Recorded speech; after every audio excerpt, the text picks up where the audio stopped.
د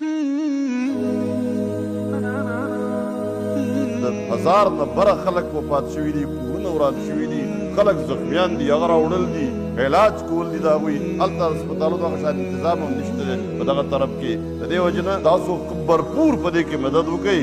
دا د امت مسلمه د یو بدن کېدو دلیل دی چې کله په یو بدن کې یو اندام ته تکلیف وي ټول جسم پریشان وي. په افغانستان کې پکتیکا، خوست او په دې علاقو کې ډېره خرابه زلزله شوې ده. دا سوچ کوو چې موږ څوک الخدمت فاونډیشن سره رابطه کول، هغوی مخکې نه رسېدلي دي هلته.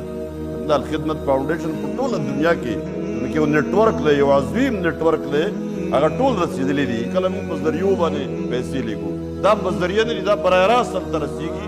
د هغې خدمت شروع دی.